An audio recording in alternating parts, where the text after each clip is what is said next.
পিছিয়ে দিল। আল্লাহ আপনি আমাকে কেন আগে পাঠিয়ে দিলেন?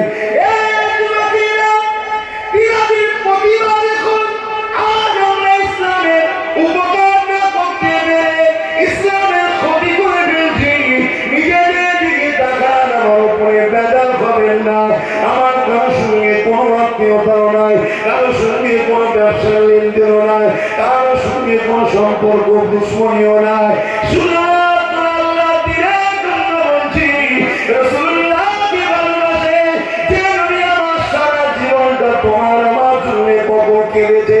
এমনকি দুনিয়ার জিন্দেগি কাটিয়ে নবী আমার আখিরাতের দিকে রওনা দেবে, ওই ইন্তেকালের বিছানাতে নবী শুয়ে আছে, খাজুরের তলায় শুয়ে আছে।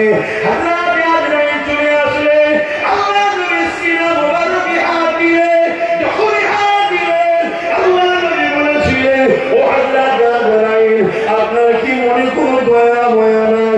হযরত আজরাইল বলে, ইয়া রাসূলুল্লাহ হাবিবাল্লাহ, আমার বিয়াদবি ক্ষমা করে দেবে, হুজুর আমি কি বিয়াদবি করে ফেললাম?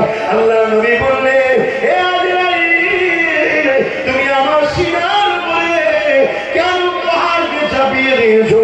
হযরত আজরাইল বলেছিলেন, ইয়া রাসূলুল্লাহ হাবিবাল্লাহ আমি এত লোকের জান কবজ করেছি, আপনার মধ্যে এত আদব এত আসামে তার জান কবজ করি।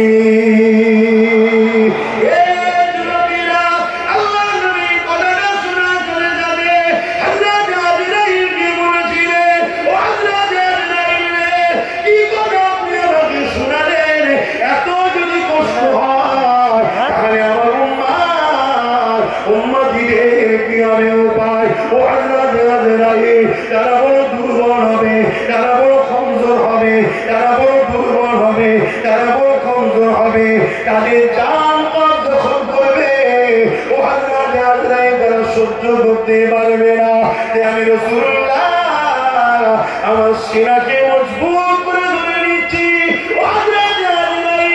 আমার সমস্ত কষ্টখানা যার কাছে কষ্টখানা আমি রাসূলুল্লাহ আমার সিনার উপর থেকে উঠিয়ে না। আরো জোরে বলুন